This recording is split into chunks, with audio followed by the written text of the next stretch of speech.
अब बहुत सारे चीते कॉलेज आएंगे, वो ये कहेंगे कि भाई हम ये यूनिट्स करवा रहे हैं, जैसे सब लोगों के साथ पहले हुआ। फाइनली इंजीनियर्स ऑस्ट्रेलिया ने उन हजारों स्टूडेंट्स की प्रॉब्लम को सॉल्व कर दिया जो कि advance diploma civil construction design पढ़ रहे हैं। अब जैसे मैंने पहले बात की थी कि इन्होंने 2 हिस्से में तकसीम किया है, 1 सितंबर 2024 से पहले और बाद वाले। पहले वालों के लिए इन्होंने जो देना था कि इंटरम अरेंजमेंट प्रोग्राम, वो इन्होंने अनाउंस फाइनली कर दिया। अब उसके अंदर है क्या, इन्होंने ये कहा कि हम इसको एक्रेडिटेशन के अंदर नहीं लेंगे, यानी कि वाशिंगटन अकॉर्ड, डुबलिन अकॉर्ड और सिडनी अकॉर्ड के तहत इसकी स्किल असेसमेंट नहीं होगी, लेकिन ये सीडीआर पाथवे के थ्रू जाएंगे। अब सीडीआर पाथवे आमतौर पे उसका एक जनरल रूल होता है। जनरल रूल के अंदर क्या होगा, 3 रिपोर्ट्स होती हैं, प्रोजेक्ट्स होते हैं और उसके ऊपर सीडीआर रिपोर्ट्स होती हैं। सीडीआर रिपोर्ट्स हैं कॉम्पिटेंसी डेमोंस्ट्रेशन रिपोर्ट। अब इन्होंने कहा ये तो आम इंजीनियर स्टूडेंट की असेसमेंट के लिए जरूरी है।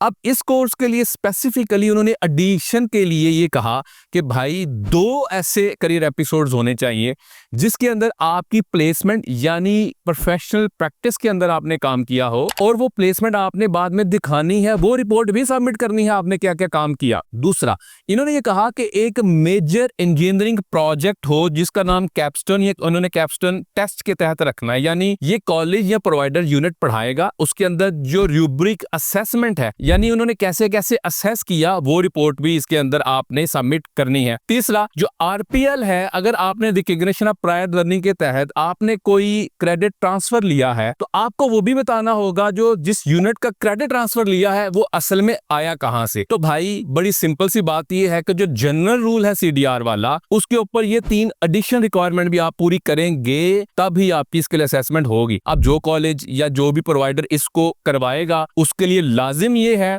वो प्लेसमेंट आपके लिए अरेंज करे, दूसरा कैप्स्टोन टेस्ट आपके लिए अरेंज करे, और जहन में रखें जो रिपोर्ट्स होती हैं, जो आपने प्रोजेक्ट्स किए होते हैं, वो अलग-अलग होने चाहिए। यानी 60 स्टूडेंट है एक क्लास के अंदर, अब 60 एक ही प्रोजेक्ट के ऊपर चल रहे हैं, जिसने पहले उसको सबमिट करवा दिया उसकी तो असेसमेंट हो गई, जो बाद में करवाएंगे वो जाएगा प्लेजरिज्म में। तो इन चीजों का आपने ख्याल रखना है। अब आप एक बात जहन में रखें कि हर कोई इसको ऑफर कर रहा होगा, लेकिन आपने किसके पास जाना है जो बाद में बंद ना हो जाए और आपकी जो स्किल असेसमेंट है वो कैंसिल ना हो, उसके लिए अरेंजमेंट किया जा सकता है। आप हमसे कांटेक्ट कर सकते हैं, हमारे स्टूडेंट काउंसलर से कांटेक्ट कर सकते हैं और हम आपके लिए फेवरेबल जो रिजल्ट्स हैं वो प्रोड्यूस करने में आपको असिस्ट कर सकते हैं। Thank you.